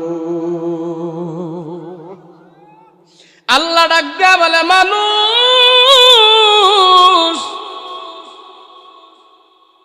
আরে তোমারে আমি বানাইছি, তুমি এত নামি করে বানাইলাম। এ মানুষ তুমি নিজে নিজে কেন চিনো না? কেন চিনো না? যেই মানুষটা তার নিজের চিনে না, সেই মানুষটা তার আল্লাহকেও চিনে না। যেই মানুষ তার নিজের চিনে সে আল্লাহকেও চিনে, যেই মানুষ আল্লাহকে চিনে সে তার নিজেকেও চিনে। আমার আপনার ভিতর আল্লাহর পরিচয় নাই, আমার আপনার ভিতর আমার নিজের পরিচয় আমি জানি না। আল্লাহ ডাক দিয়া বলে, মানুষ আমার যখন তুমি না চিনো, তোমার দিলটা তখন পাথরের চাইতে আরো শক্ত হয়ে যায়। তুমি দেখো রে মানুষ, পাথর আল্লাহ বলেন পাথর হলো তিন প্রকার। এক প্রকারের পাথর আছে একদম ফেটে তার ভিতর থেকে পানি বের হইতেছে, ঝর্ণার মতন পানি বের হইতেছে তার ভিতর থেকে। কেন জানো? ওই পাথর আমার আল্লাহর ভয়ে কাঁদতে থাকি। আরেক প্রকারের পাথর আছে, সেই পাথরের ভিতর থেকে অল্প অল্প করে পানি বের হয়। এই পাথর আমার আল্লাহর ভয়ে কাঁদতে থাকে। কেন জানো? মানুষ তোমাকে জাহান্নামের আগুনে জ্বালানোর জন্য আমি আল্লাহ পাথরগুলোকে লাকড়ি বানাইছি। মানুষকে জাহান্নামের আগুনে পোড়ানোর জন্য আল্লাহ পাথরকে লাকড়ি বানাবে। পাথরকে লাকড়ি বানায়া জাহান্নামের আগুনে আমাকে আপনাকে পোড়াইবে। সেই জন্য পাথরগুলো আল্লাহর দরবারে কাঁদতে থাকে, আল্লাহ আমারে আপনি জাহান্নামের আগুনে জ্বালাইবেন, আমাকে আপনি জাহান্নামের আগুনে জ্বালাইবেন, আমাকে আপনি জাহান্নামের আগুনে জ্বালাইবেন। আমি সেদিন কেমনে জ্বলবো, কেমনে জ্বলবো? আমার আল্লাহর ভয়ে পাথর পর্যন্ত কাঁদতে থাকি। পাথর কাঁদে। আল্লাহ ডাক দিয়া বলে, মানুষ আমার ভয়ে পাথর কাঁদে, কিন্তু তোমার কলিজা, তোমার দিল পাথরের চাইতে আরো বেশি শক্ত হয়ে গেছে। আমার মালিকের ভয়ে তোমার চোখ থেকে পানি বের হয় না, আমার আল্লাহর ভয়ে তোমার চোখ থেকে পানি বের হয় না। আরে মানুষ, তুমি যদি রাহমাতুল লিল আলামিনের দিকে তাকায় দেখো, নবীজি রাতের বেলা দাঁড়ায় দাঁড়ায় আল্লাহর দরবারে কাঁদতে থাকে, রুকু দিয়া কাঁদতে থাকে, সেজদা দিয়া কাঁদতে থাকে। রাহমাতুল লিল আলামিন প্রিয় সাহাবীরা দিনের বেলা নবীজির সাথে থাকে, রাতের বেলা সাহাবীরা কোন আমল করে আমার রাসূল তাদেরকে ইন্টারভিউ করব, চেক করব। নবীজি সিদ্ধান্ত নিল সব সাহাবীদেরকে তো আমল চেক করার কোনো সুযোগ নাই। আমার ডাইনে থাকে আবু বকর, আমার বামে থাকে ওমর, এই দুই সাহাবীকে আমি চেক করব তারা রাতের বেলা কেমন করে ঘুমায়, কোন আমল করে। নাক ডেকে ঘুমায় না, তারা রাতের বেলা আমল করে। নবীজি আস্তে আস্তে করে লাঠি ভর করে করে পয়গম্বর শেষ রাতে চলে গেলেন সিদ্দিকে আকবরের বাসায়। আবু বকরকে রাতের বেলা ঘুমায় না, আবু বকর আল্লাহর দরবারে কান্নাকাটি করে না, কোনো আমল করে। এটা দেখার জন্য নবীজি আস্তে আস্তে করে আবু বকরের বাড়ির দিকে চলে যায়। আবু বকরের বাড়ির দিকে যায় পয়গম্বর দেখতে পাইলেন আবু বকর সেখানে নাই। রাহমাতুল লিল আলামিন আবার মসজিদে নববীর দিকে চলে গেল। সেখানে যা দেখে আবু বকর মসজিদে নববীর এক কোনায় দাঁড়ায় দাঁড়ায় আল্লাহর কালাম তেলাওয়াত করতেছে, আর তার চোখ থেকে পানি গড় গড় করে পড়তেছে। রাহমাতুল লিল আলামিন আবু বকরের জন্য হাত উঠায় দোয়া করলেন, মালিক, এই আবু বকর तमाम দুনিয়ার ইমানদারের চাইতে তোমার কাছে আরো বেশি দামি। সেই আবু বকর রাতের বেলা ঘুমায় না, চোখের পানি ফেলে ফেলে কান্না করতেছে। নবীজি আবু বকরের পিছনে দাঁড়ায় দাঁড়ায় আবু বকরের কান্নাগুলো শুনতেছি। বকরির বাচ্চার মতো ফেল ফেল করে রাতের বেলা আবু বকর কান্না করে কান্না করে। রাহমাতুল লিল আলামিন আবু বকরের চোখের পানি দেখে শুধু আল্লাহর দরবারে দোয়া করতেছে, আয় আল্লাহ, আবু বকর তো রাতের বেলা আরামে ঘুমাইতে পারত, তোমার ভয় আবু বকর কান্না করতেছে, তোমার ভয় আবু বকরের চোখের মধ্যে পানি চলে আসছে। আল্লাহ গো, আমি তোমার কাছে দোয়া করতেছি, আবু বকরকে আমাকে যেমন তুমি ভালোবাসো, আবু বকরকেও তুমি তেমন ভালোবাসো। আল্লাহ পাক আমার পয়গম্বরকে জানাই দিয়েছেন, ও রাহমাতুল লিল আলামিন, আপনার আবু বকরের জন্য আমি আল্লাহ তাআলা জান্নাতের 8টা দরজা খোলা রেখে দিয়েছি। আরে সাহাবী হয়া এত বড় নামি দামি মর্যাদাবান হয়ে রাতের বেলা কান্না করে কান্না করে কান্না করে আল্লাহর দরবারে চোখের পানির এত দাম, এত দাম। এ মানুষ, আমি তুমি কাঁদি না, আল্লাহর কাছে পাথর পর্যন্ত কাঁদে, গাছ পর্যন্ত কাঁদে। বিজ্ঞানীরা মহাশূন্যে গেছে, তারা মহাশূন্যে গেছে, আকাশ পাড়ি দিবে, আকাশের চাঁদের দেশে যাবে। যেই বিজ্ঞানী দুনিয়া থেকে সর্বপ্রথম শূন্য আকাশে গেছে, চাঁদের দেশে গেছে, মহাশূন্যে যাওয়ার পর বিজ্ঞানী মহাশূন্যে যাওয়ার পর সেখানে যায় উনি একটা আওয়াজ পাইল। ওই আওয়াজটা টেপ রেকর্ডার করে সেখান থেকে নিয়ে আসলো। ওখান থেকে টেপ রেকর্ডার নিয়ে আসার পরে দুনিয়াতে আসার পরে সে গবেষণা করতেছে এটা কিসের আওয়াজ হতে পারে, কিসের আওয়াজ হতে পারে। সব বিজ্ঞানীরা বসে বসে মহাশূন্যের চেয়ে কান্নার আওয়াজ, মহাশূন্যের সে আওয়াজটা তারা গবেষণা করে বের করছে। ওই আসমান, সাত আসমান এবং মহাশূন্য যে আছে, এটা কান্নার আওয়াজ, একমাত্র কান্নার আওয়াজ। তারা গবেষণা করে বলছে এই আসমান জমিন যে সৃষ্টি করেছি, ওই আসমান জমিনওয়ালার জন্য তারা কান্না করতেছে। টেপ রেকর্ডার করছে। একটা স্থান আছে মহাশূন্য, আসমান এবং জমিনের নিচে মহাশূন্যের একটা জগৎ, মহাশূন্য। ওখানে বিজ্ঞানীরা ঘুরে ঘুরে দেখছে এখানে কি আছে, শুধু কান্নার আওয়াজ পাইছে, কান্নার আওয়াজ, কান্নার আওয়াজ। আর এই কান্নাটা তারা দেখছে এমন ভাবে কোনো মানুষ কাঁদে না, কোনো পশু কাঁদে না। তারা বুঝে ফেলছে এই আসমান যে সৃষ্টি করেছে তার জন্যই এই মহাশূন্য কাঁদতেছে। আল্লাহ কোরআনে বলে, মানুষ তোমার অন্তর পাথরের চাইতে আরো শক্ত হয়ে গেছে, তুমি কাঁদো না। পাথর কেঁদে কেঁদে আমার দরবারে তারা ক্ষমা চাচ্ছে, যাতে করে তাদেরকে যেন জাহান্নামের আগুনে আমি না জ্বালাই। আল্লাহ কোরআনের আরেক আয়াতে বলেন, মানুষের দিলগুলো যখন নাকি পাথরের চাইতে আরো শক্ত হয়ে যায় মানুষের দিলগুলোর ভিতরে, তখন কোরআনের ভয় থাকে না, আল্লাহর ভয় থাকে না। আর আল্লাহ পাক বলে এমন মানুষের সংখ্যাই পৃথিবীতে বেশি হবে। সেজন্য আল্লাহ কোরআনে উল্লেখ করেছে, আমি কসম করে বলতেছি, জানো দুনিয়াতে জাহান্নামীর সংখ্যাই বেশি হবে, জান্নাতি মানুষের সংখ্যা কম হবে। আমার কথা না। আজকে বলেন আপনি তুলনামূলক মসজিদে কি লোকজন বেশি নাকি বাহিরে লোকজন বেশি? অথচ আল্লাহ জান্নাতের জন্য শর্ত করছে নামাজ পড়াটাকে। তাহলে কম সংখ্যক লোক যদি জান্নাতি আমলে পাওয়া যায়, তো আমরা আল্লাহর এই কথার সাথে বুঝতে পারি কম সংখ্যক লোক মসজিদে আছে আর এই ওয়াদা জান্নাতের সাথে আছে, তাহলে জান্নাতি মানুষের সংখ্যা পৃথিবীতে কম। বলেন পৃথিবীতে কি হিন্দু, বৌদ্ধ, খ্রিস্টান, ইহুদি, নাসারা বেশি নাকি মুসলমান বেশি? বেঈমান বেশি। আর এই বেঈমানরা একদিন না একদিন তারা জাহান্নামেই যাবে, জান্নাতে যেতে পারবে? তাহলে জাহান্নামের সংখ্যা বেশি। কোন ধরনের মানুষগুলো জাহান্নামী হবে সেই কথাগুলো আল্লাহ এই আয়াতের ভিতরে ধরে তুলছে। বিসমিল্লাহির রহমানির রহিম।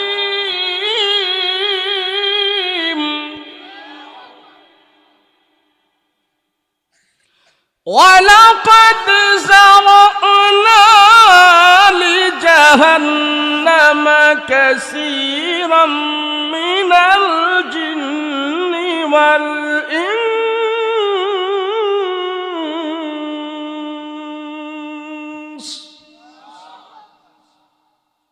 লিজাহান্নামা কাসীরাম মিনাল জিন্নি ওয়াল ইনস।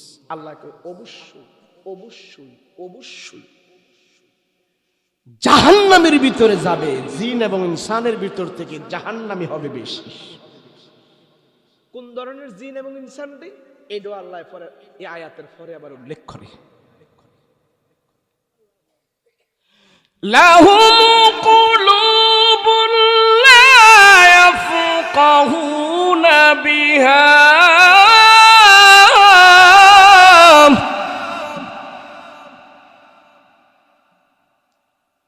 ওয়ালাহুম আ'য়ুনুন লা ইউবসিরুনা বিহা ওয়ালাহুম আযানুন লা ইয়াসমাউনা বিহা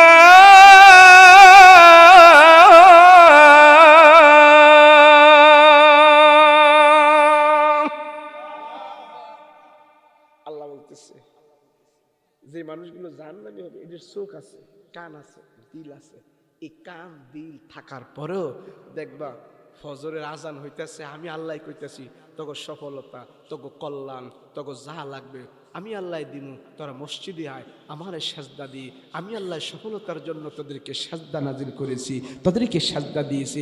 এদিক দিয়ে আজান হইব আর এই গাদাগুলো জাহান্নামী মানুষগুলো ল্যাব গাই দিয়া ঘুমাইতে আরো তারা মজা পাইব। কথা বলেন এরম আছে না? না না। তাহলে এই সংখ্যা কি বেশি না কম? এই সংখ্যা তো বেশি, আর এই বেশিটাই জাহান্নামের সাথে মিল আছে। কথা বলেন ঠিক কি না? আর আল্লাহ তোমাদের কাছে এরা হইলো মানুষ, আর আমার কাছে এরা মানুষ না, এরা হইলো আমার কাছে সাইরিফাওয়ালা জানোয়ারের মতো। আমার হুজুরের কথা না, কোরআনের কথা। কার কথা? এটা ব্যাখ্যা না, বিশ্লেষণ না, তাফসীর না, ডাইরেক্ট কোরআনের আয়াত। কোরআনের কি? আল্লাহ আমরা তো মানুষ কই, বেনামাজিরে মানুষ, আল্লাহ নিজেই কইছে মানুষ না। আল্লাহর হুকুম যে মানে না তার মানুষই আল্লাহ কয় নাই। কি কইছে আল্লাহ? উলাইকা কাল আনআম।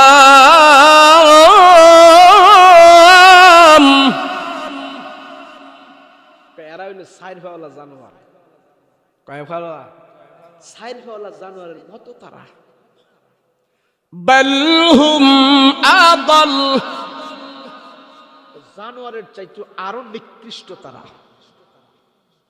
দেখবেন মানুষ জানোয়ারে যেই কাজ না করে মানুষও সেই কাজ করে। একটা গরু আর একটা গরুরে মাইরা ফেলছে আপনাকে নবীনগরে, এমন খবর আইছে। কথা কয় না? আইছে। একটা ছাগল আর একটা ছাগলের মেরে ফেলছে এমন পত্রিকায় কোনো খবর আছে? একটা সাপ আর একটা সাপের মেরে ফেলছে এমন খবর আছে? একটা মুরগি আর একটা মুরগিরই মারছে এমন খবর আছে? আরে নাই। কিন্তু আমরা পেপার পত্রিকায় এমন খবর পাই এক মানুষে আরেক মানুষের মেরে ফেলছে। আছে না? না না নাই। তো জানোয়ারের চাইতে আরো সে নিকৃষ্ট কাজ করে এই মানুষগুলো আল্লাহ বলে এরা মানুষ নয়, এরা চতুষ্পদ জানোয়ার মতো, জানোয়ারের চাইতে আরো নিকৃষ্ট। আর এই নিকৃষ্ট মানুষই হবে জাহান্নামের ভিতরে বেশি। বাল হুম আদাল উলাইকা হুমুল গাফিলুন।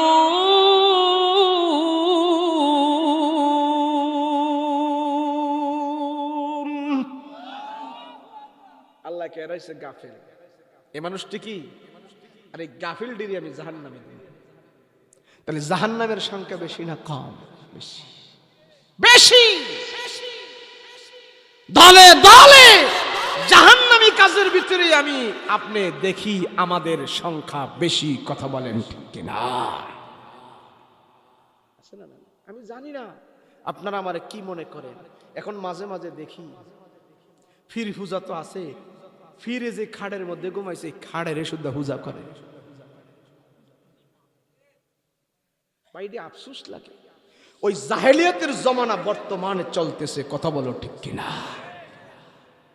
আগে মূর্তি পূজা করতো, অনেক ফিরে যে খাড়ের মধ্যে শুইছে এই খাড়ের পূজা করে। কেমন তার সিরার করে তার সিরা।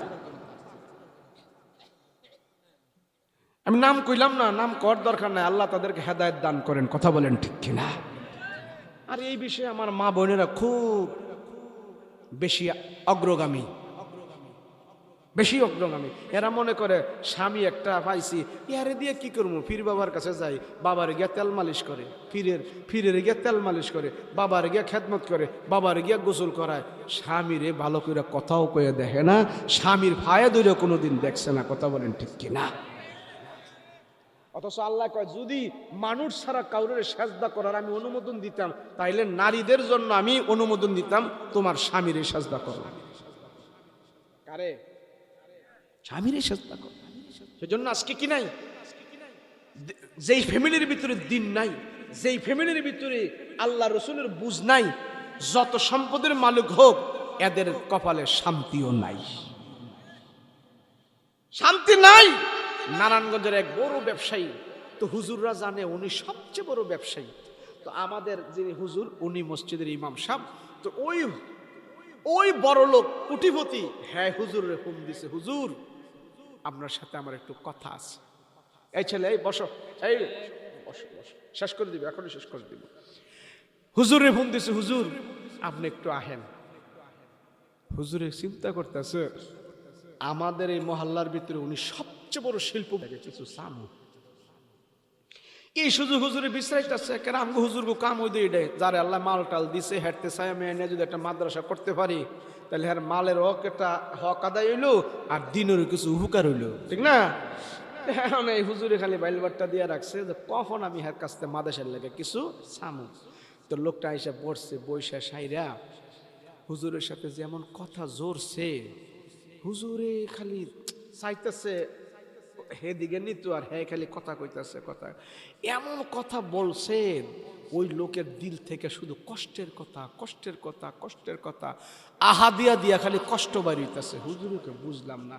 আমরা জানি উনি হইল সবচেয়ে বড় সম্মানী। কেন ওনার সানগ্লাসের দামই 20,000 টাকা, পায়ের জুতা পরে 5,000 টাকা, যে শার্ট গায়ে দেয় শার্টের দাম 10,000 টাকা, যে স্যান্ড ব্যবহার করে 5-7 হাজার টাকার নিচে এগুলো না।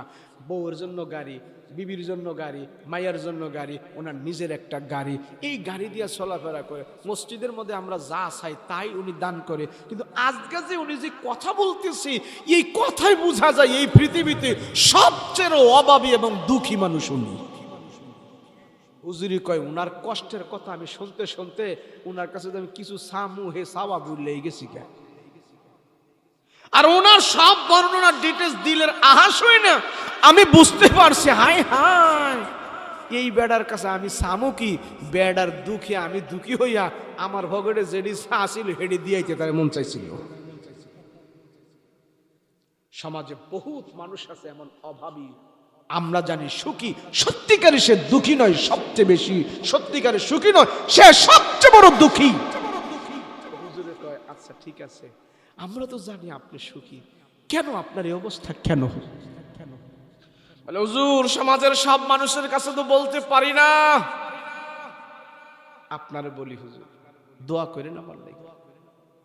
বলে আমার এখন রাত্র বাজে 10টা, আমার এই পুরা বাড়ি, আমার এই পুরা প্লাট, পুরা তালায় আমি থাকি, আমার মেয়েটা, আমার বিবিটা রাত 10টার পরে তারা আর ঘরে থাকে না।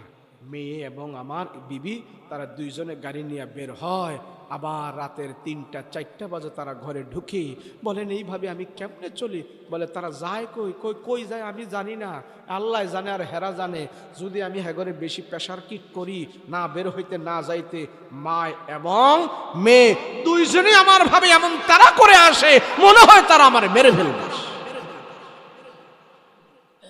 ওই লোকে বলে হুজুর কার কাছে আমি দুঃখ বলবো?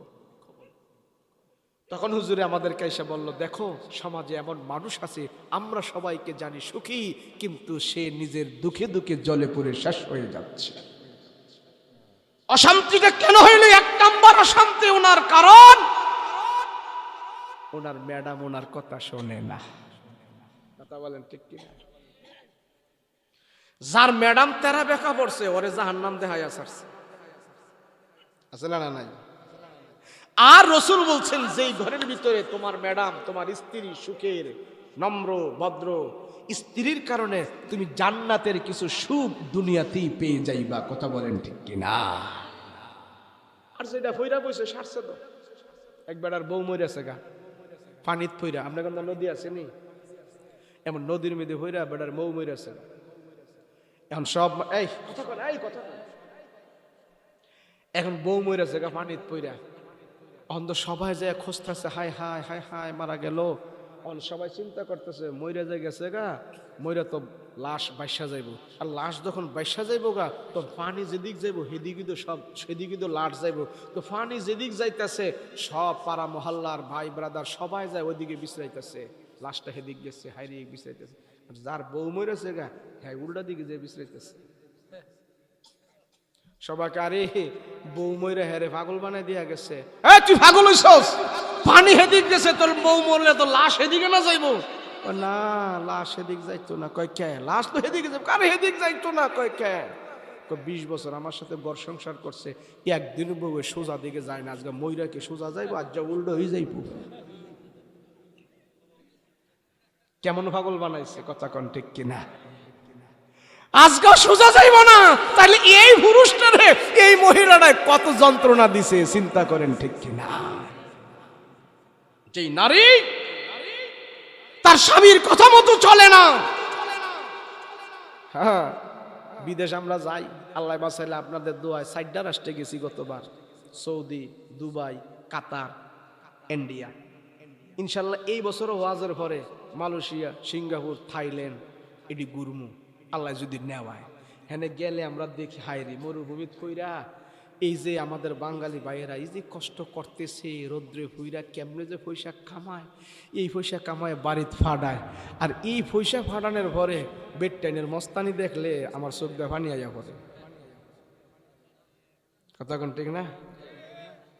তোমার জামাই যে কি পরিশ্রম করে তোমার জন্য টাকা পাঠাইতেছে, এগুলা যদি তুমি দেখতা তোমার চোখ দাও পানি আসতো। কথা বলো ঠিক না? কিন্তু স্বামীর সম্পদ যদি স্বামীর কথা মতো তুমি খরচ না করো, এই স্বামীর সম্পদ যদি স্বামী হাড় ভাঙা পরিশ্রম করে তোমাকে যে ভরণ পোষণ দিয়েছে, এই ভরণ পোষণ যদি স্বামীর কথা বাদ দিয়ে তোমার মন মতো যদি তুমি খরচ করো, তোমার নামাজ রোজা হজ যাকাত সব বিফলে যাবে, আল্লাহর কাছে তুমি জবাবদিহি করতে পারবে না। স্বামীর এই সম্পদ, এই আমানত রক্ষা করা নারীর উপরে ফরজ। ফরজ এই ফরজ কয়জনে পারে? কয়জনে কয়? কয়জনে করে?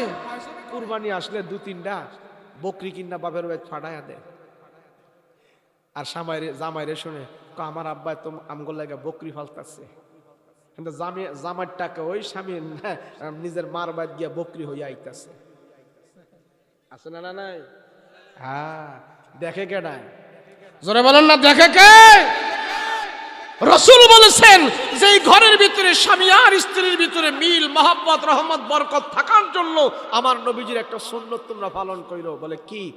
স্বামী আর স্ত্রী মাঝে মাঝে একসাথে খাবার খাইও, একজনে আরেকজনকে খাওয়াই দিও।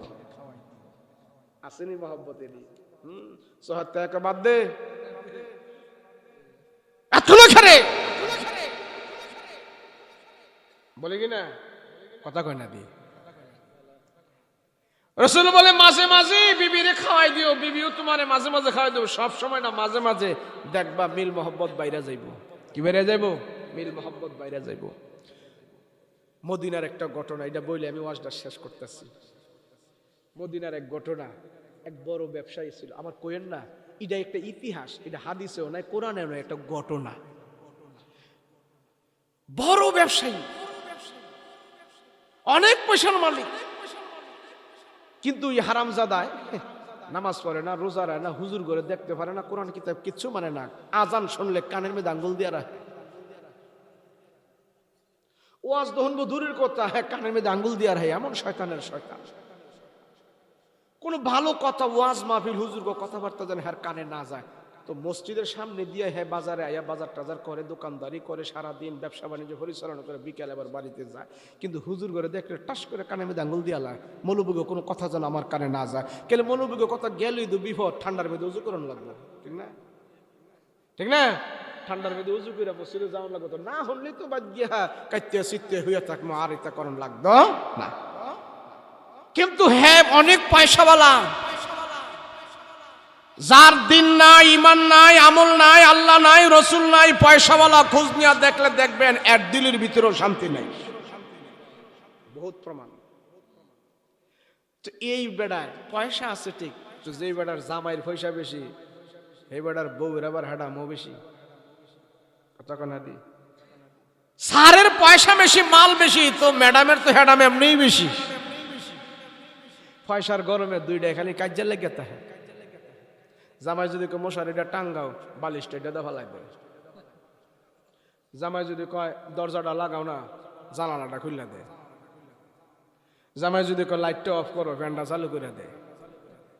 আছে না এরকম? সব মানে স্বামী আর স্ত্রীর কোনো মিল নাই, আর খালি কয় গোলামের তো বিয়া বই আমার জানটা শেষ। কিছুদিন পরে অতিষ্ঠ হয়ে কয় গোলাম আমার সারেও না, হে মরেও না। এই অবস্থা চলছে দুইজনের ভিতরে। আর পুরুষে কয় হায় রে খোদা, কি একটা বেজি মিলাইলি, এটা লই আমার ঘর সংসার করণ লাগতেছে, যাক খোদা কি করতাম। দুইজনে যে ঝগড়া ঝাড়ি লাইগা থাকে, কিন্তু পয়সা অনেক, পয়সার গরম আছে। বাজারে গেছে, মাল সামানা মানে ব্যবসা বাণিজ্য সব করতেছে, সকালবেলা যায় বিকেলবেলা আহে। তো একদিন ওই মহিলা এই স্বামীর যন্ত্রণায় অতিষ্ঠ হইয়া, আর তার যন্ত্রণায় দুনিয়া থেকে লাভ নাই, হয়তো আমি থাকবো না, তো হ্যাঁ থাকবো, একটা ডিসিশন নেই। তো মহিলা মানুষ, হেরা যদি ষড়যন্ত্র করে 40 জন পুরুষে কুলাইব। মহিলাদের ষড়যন্ত্রে নবীদেরকে পর্যন্ত জেলখানার ভিতরে ফাটাই দিছে। আর অহন্দ মহিলাকে ষড়যন্ত্র আঙ্গ বড় হুজুরি জেল কাটতেছে। কথা কন না, ঠিক না? কেমন ষড়যন্ত্র! মহিলাদের এমন ষড়যন্ত্র, যেই ষড়যন্ত্রে আমার নবীরে পর্যন্ত বিষ খাওয়াইয়া দিছে।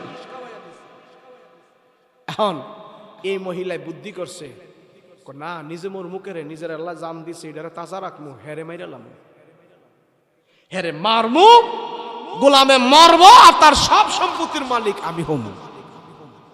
মারা যায় কিভাবে? মহিলায় ষড়যন্ত্র করছে, আজগা ব্যবসার থেকে আসবো, আর ভাতের সাথে বিষ মিশিয়ে রাখবো, এই ভাত খাইয়া বিষ খাইয়া হে মরবো, আর নিয়ে মাটি টাটি দিয়ে ফেলবো, তার যন্ত্রণাতে বাচ্চা জামু, তার সব সম্পদের মালিক আমি হমু।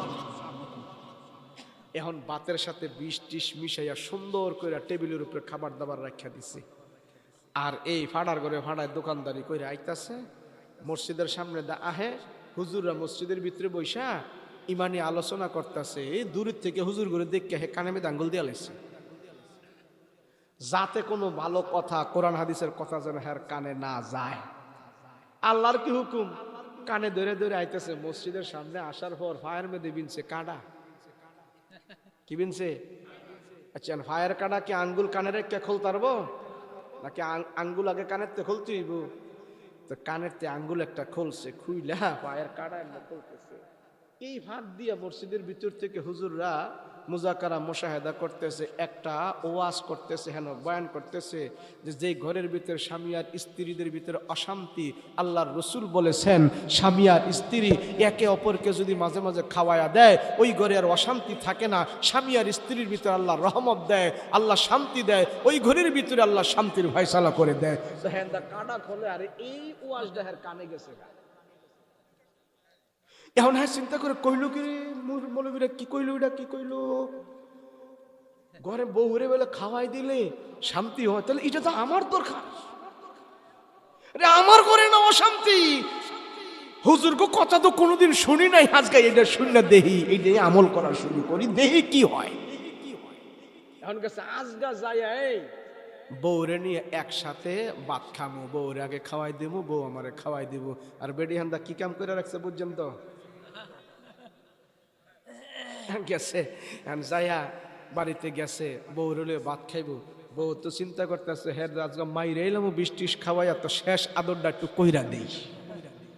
যাওয়ার পরে পায়েতে জুতা টোতা খুলতেছে, জুতা খুলতেছে, আহেন এই যে আপনার জন্য পানি রাখা আছে, যান তৈলা নিয়ে যান, সাবান টাবান রাখা আছে, এত আদর যত্ন করতেছে। আর হ্যাঁ মনে মনে করি দোয়া কি লাগিয়েছে গালে।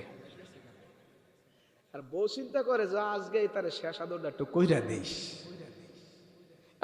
আছে যাওয়ার পরে এই যে সব মশলা দিলে ফ্রেশ ট্রেশ হয়ে আইসে, আওয়ার পরে বউ দূরে খাড়াই দিচ্ছে, খাড়াই ওই যে টেবিলের উপরে খানা আছে, যান খেয়ে ফেলেন, আমি খেয়ে ফেলেছি। বিবি তোর অনেক মারছি, অনেক চেতাচেতি, অনেক রাগ গোসা করছি, আজকে নিয়ত করেছি তুই আর আমি একসাথে ভাত খামু, তরে আগে আমি খাওয়াই দিব, তুই আমারে খাওয়াই দিবিস। যখন এই কথা কইছে স্বামী, মহিলা তো ভাত থেকে গরম হয়ে গেছে, হাই হাই কয় কি ডা, আরে গোলামে কয় কি ডা, ষড়যন্ত্র তো আজকেই করছে।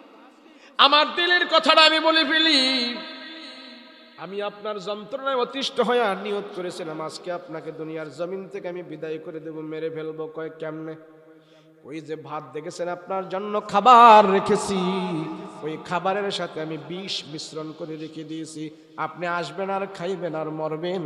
কিন্তু আপনি এসে যখন নাকি আমাকে বলতেছেন খাওয়াই দেওয়ার জন্য, তখনই আমার সন্দেহ হয়ে গেল, আমি ভয় পেয়ে গেলাম। আল্লাহর রসুলের একটা আমল আজকে আপনি করার নিয়ত করেছেন, নবীজির একটা সুন্নত পালন করার নিয়ত করেছেন, ভালো হয়ে যাওয়ার জন্য চেষ্টা করেছেন। এই এক আমল করার কারণে আজকে আপনিও জানে বেঁচে গেলেন, আমিও প্রাণে বেঁচে গেলাম।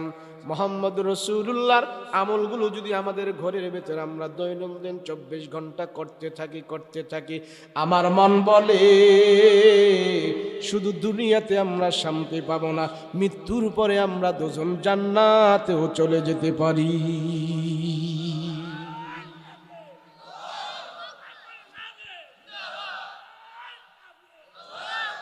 রাসূলের সুন্নাত এত শান্তি দেয় দিলের ভিতরে, আমরা বুঝি না। আমরা মুসলমান, আমরা বাঙালি, আমরা মনে করি ইউরোপ, আমেরিকা, লন্ডন, জাপান হেরা মনে শান্তিতে আছে। আর শান্তি কি জিনিস কিন্তু খুঁজেই পায় না, শান্তি নাই, একটার ভিতরেও শান্তি নাই। আলহামদুলিল্লাহ এখনো আপনি যদি আরব দেশে যান, আরবের এমন এমন কিছু শেখ আছে, এমন এমন মসজিদের ইমাম সাহেব আছে, এদের সাথে যদি আপনি আরবি জানের কথা বলে দেখবেন, এদের ভিতরে আল্লাহ বাদশাহী শান্তি ঢুকায় রাখছে। আরব দেশের মানুষ যত খারাপ আপনি কোন, সারা পৃথিবী ঘুরে দেখেন, আরব দেশে তো এখন অভাব নাকি চলে। এই অভাবের ভিতরে আরবিরা যে সুখ করে, আমেরিকা লন্ডনের মানুষ এই সুখ চোখেও দেখে না। এটা আমরা বুইরা প্র্যাকটিক্যাল দেখে বলতেছি। সুখ দেওয়ার মালিক কি? যেরকম কে? রাসূলের সুন্নাত মাইলেন, নবীজির সুন্নাত মতো চললেন, সবগুলোর ভিতরে আল্লাহ শান্তি দিয়ে রাখছে, সবগুলোর ভিতরে আল্লাহ শান্তি দিয়ে রাখছে। আল্লাহ আমাদেরকে আমল করার তৌফিক দান করেন, বলেন আমিন। আল্লাহ তুমি এই মজলিসকে কবুল করো, বলেন আমিন। আল্লাহ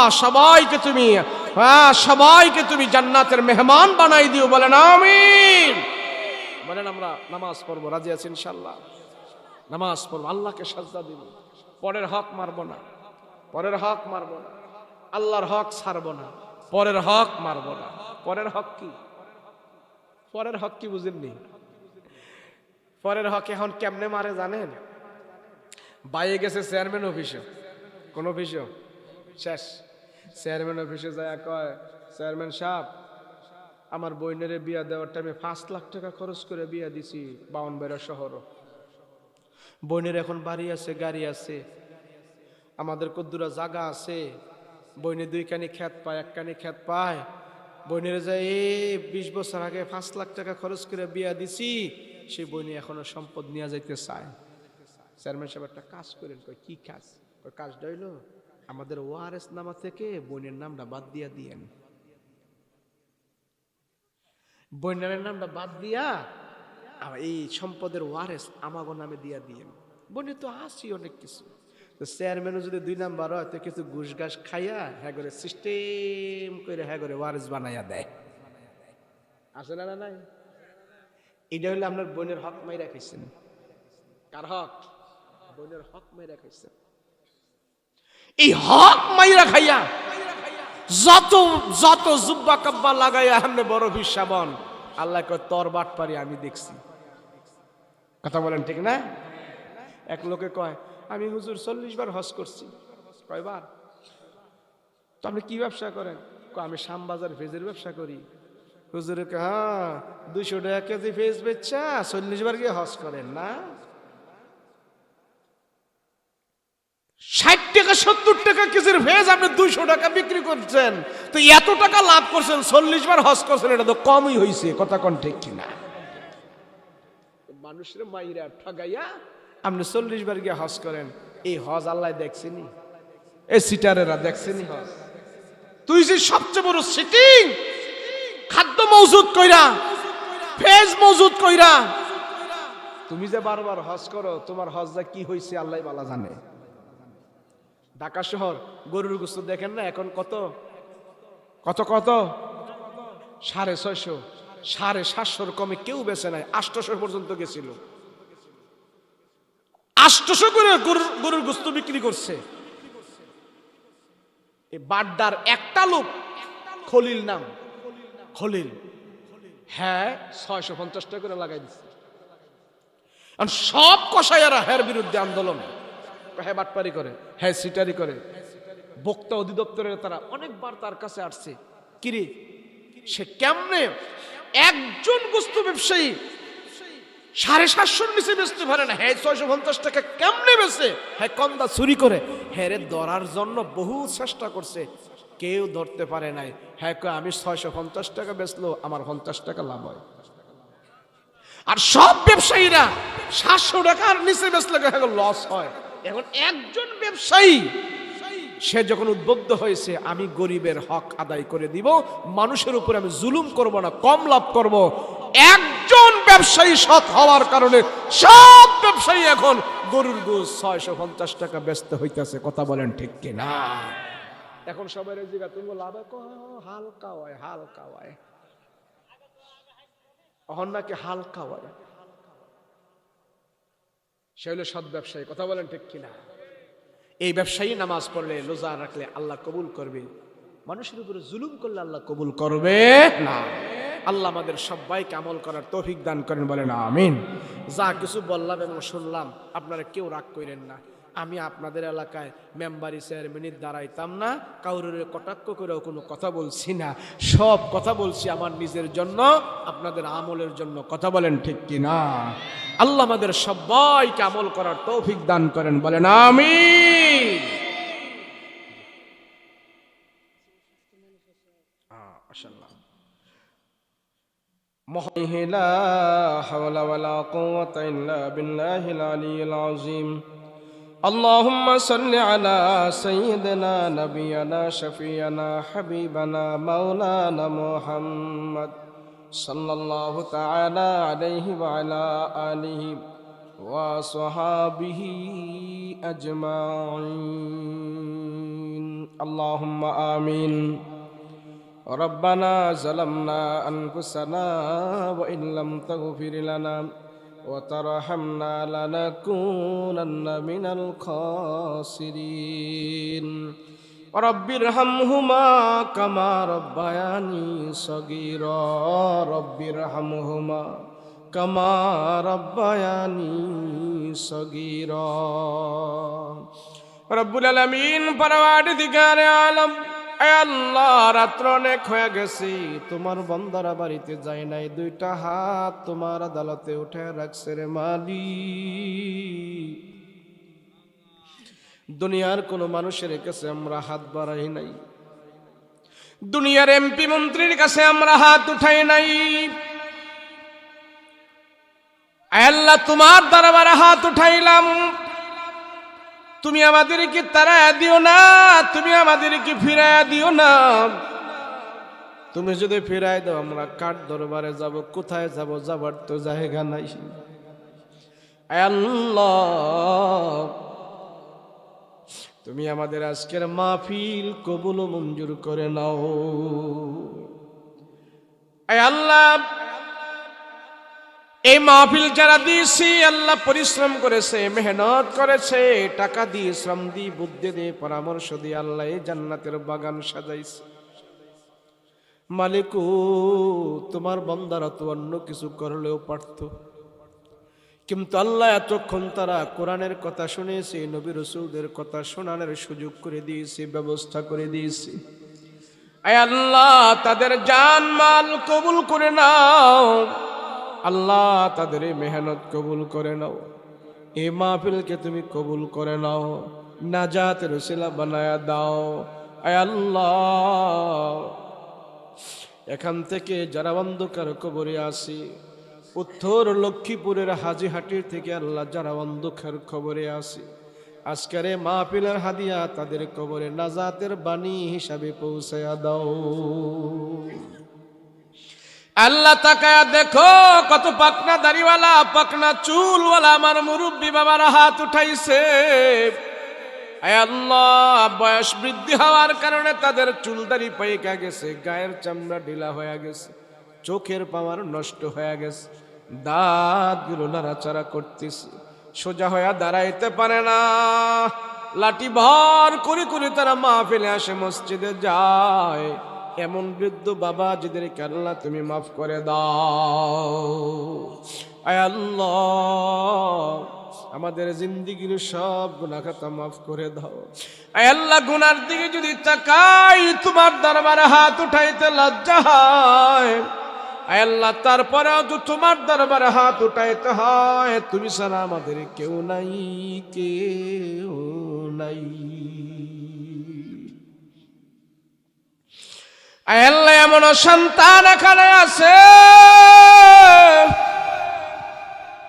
তার মা বাবা কবরে চলে গেছে, এই মা বাবার নিজের হাত দিয়া নিজে কবরের ভিতরে রাখছে। এমন সন্তান এখানে হাত উঠাইছে, এই হাত দিয়া তার মা বাবার জন্য সে কবর করছে, এই হাত দিয়া মা বাবারে কাফন দাফন করাইয়া দিছে। যে হাত দিয়া মা বাবার লাশ কবরে নামাইছে, যে হাত দিয়া বাবার লাশ কবরে রাখছে, ওই হাতগুলো আজকার মাহফিলে তোমার আদালতে উঠাইছে। আরে মালিক, মা বাবা আমাদের জন্য কত দুঃখ কষ্ট করেছে, ওই আদরের মা বাবা এখনো কবরে ঘুমায়। যদি সেখানে কোনো কষ্ট পায় আমরা সন্তানেরা সহ্য করব না। মা বাবা নিজে না খায় আমাদেরকে খাওয়াইছে। আয় আল্লাহ, ঈদের দিন আসলে দেখতাম বাবা আমাদেরকে নতুন জামা পরায় ঈদের আনন্দ করাইতো,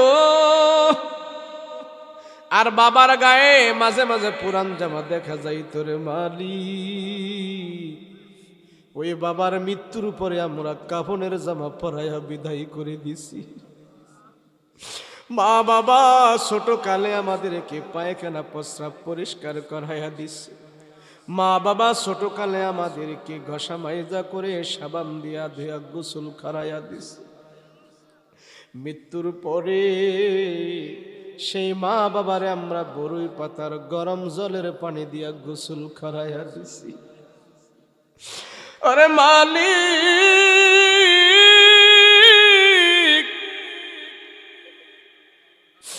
বাবা ছোট কালে আমাদের কি কাঁধে করে করে নিয়ে কত আনন্দ করছে, কত ঘোরাঘুরি করছে।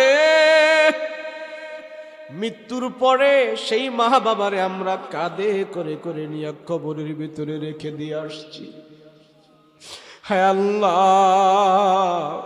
ওই মা বাবার কবরের মধ্যে তুমি আগুন জ্বালায়ো না, ওই মা বাবার কবরের মধ্যে তুমি জান্নাতের বিছানা বিছায়া দাও, মা বাবার কবরের মধ্যে তুমি জান্নাতের বাতি জ্বালায়া দাও।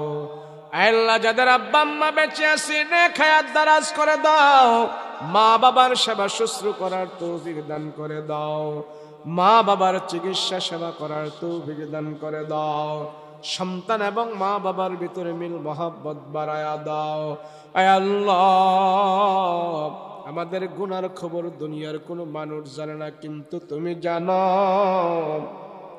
এত জানার পরেও আল্লাহ তোমার বান্দার গুনাহগুলো তুমি গোপন রাখছো।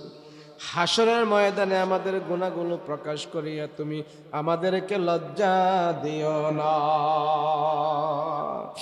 আয় আল্লাহ, দুনিয়ার জমিন ছেড়ে আমরাও তুই একদিন চলে যাব। আয় আল্লাহ, আমাদের চলে যাওয়াটা তুমি ইমানে চলে যাওয়া বানাই দিও। আমাদের মৃত্যু আল্লাহ ইমানি মারাম দিও, বেঈমানি মরণ দিও না, নাপাকি মরণ দিও না, জাহান্নামী মরণ দিও না, মুনাফিকি মরণ দিও না, ইমানি মরণ আমাদেরকে দান করিও। কোরআন তেলাওয়াত অবস্থায় মরণ দিও, নামাজের রুকু অবস্থায় মরণ দিও, নামাজের সাজদা অবস্থায় মরণ দিও, রমজানের রোজা অবস্থায় মরণ দিও। আল্লাহ, ইমানি মরণ আমাদেরকে দান করিও। আল্লাহ, অনেক ভাই অসুস্থতার ভিতরে আছে, তুমি সুস্থ করে দাও, শাফায়ে আজলা কামেলা দান করে দাও। আয় আল্লাহ, তামাম দুনিয়ার মুসলমানদের ইমানে আমলে বরকত দান করে দাও। আয় আল্লাহ, জানি না জীবনে কত মুনাজাত করেছি, জানি না কোন মুনাজাত তুমি কবুল করেছো। আজকের মুনাজাত তুমি খালি ফেরত দিও না।